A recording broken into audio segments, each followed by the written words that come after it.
there is one motorcycle created in the modern era that is universally recognized as a milestone in racing motorcycle design, it is the Britten V1000. Created by motorcycle visionary John Britten and his team of hard graft mates in a Christchurch, New Zealand garage, the Britten is a triumph of persistence and single-minded determination.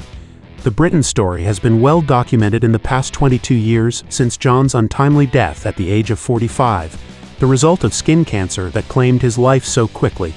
Hanna is largely responsible for the access to information of John's life and that of his mechanical masterpiece in his biography John Britten, great reading for anyone interested in what made this genius tick. The Britten is a machine that conjures up romanticized dreams of taking on the world's best on a primitive budget with your own design and beating them. A possibility that is now all but impossible in today's mega-budget, mega-team day and age. Indeed, John Britten's genius was probably more suited to the 50s and 60s, where workshop savvy and perseverance often triumphed over impossible odds.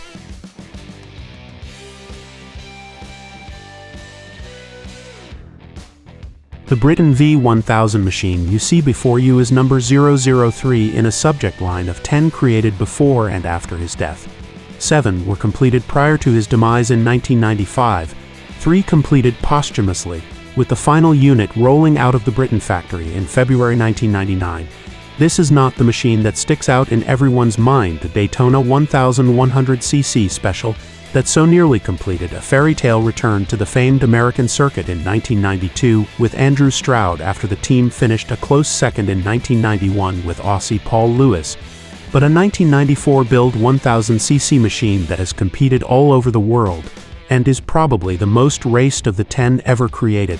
This machine, as the number 003 suggests, was created when Britten's dream was in full steam, when the small band of Kiwis crisscrossed the globe, covering America, Europe and Australia, as well as competing in a number of races in its home of New Zealand with riders like Stroud, Jason McEwen and Stephen Briggs. The 003 V1000 is also easily the most active of all the remaining machines not kept in a thick glass case. It gets ridden regularly, and not just plodded around.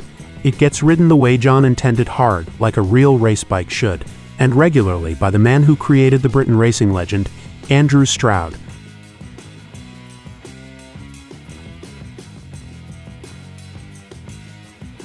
The Britten's sheer physical presence makes you feel as though you're in the company of royalty. Everyone who passes stops and gawks at it, pointing, discussing and photographing something that looks unlike any motorcycle created before or since. The Britten had been parked just outside the Motorcycling Australia tent for the majority of the weekend at Bradford, and it never has any less than a 2-deep crowd around it. It is a nervous wait to see if I am going to actually ride this almost mythical machine.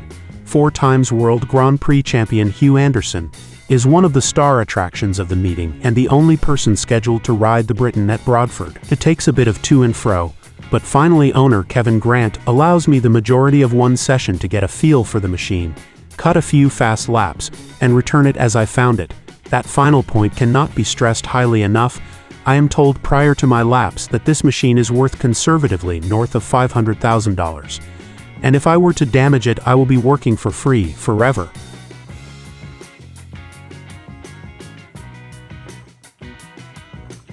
It's hard to put into words the feeling of utter amazement I had riding the Britten at a snail's pace down to the track opening.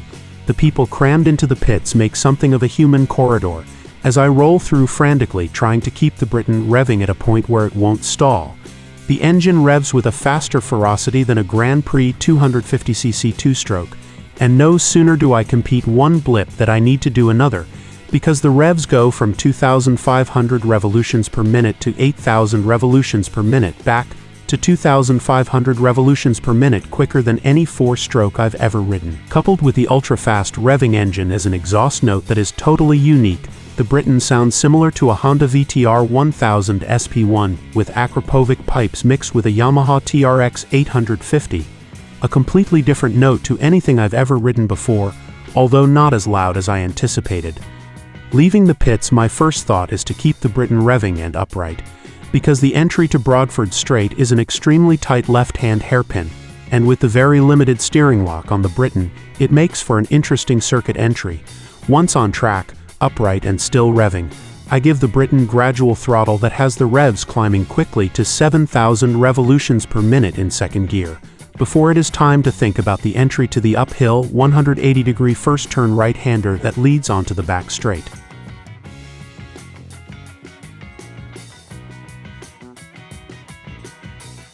Barreling into turn 1 and laying the machine over on its side, the Britten feels more planted and secure than almost any machine I have ever ridden. Only the Aprilia RSA 250 Grand Prix machine of Alex Debon I rode felt more nimble. It's incredible how quickly I feel comfortable enough to give the chassis a bit of stick. I feel completely at home, and any thoughts of working for free for the rest of my life gave way to a kind of euphoria I have never experienced on a bike before or since. The chassis is your friend, working with you and urging you to go harder into the corner than you did before. The feel that comes from the unconventional girder front end is utterly tangible. It feels as though you're running your palm over the contact patch of the tire, and with steering and suspension forces separated, it makes for a ride unlike any other. That's what this chassis has over so many I've tried before. Feel and feedback. You know exactly where you are on the track with the Britten. The front end doesn't dive when you get on the Brembo brakes, which even for 20-plus-year-old calipers still have exceptional power and feel. Rather, the suspension simply squats to let the tire load up and grip for when you begin the turning process, which requires only minimal input to begin with such a lightweight chassis and running gear. But it's not just the front that makes this Britten so confidence-inspiring. The rear suspension is mounted beneath the front, and this totally backwards way of thinking gives a foreign but at the same time totally understandable feel on braking and acceleration.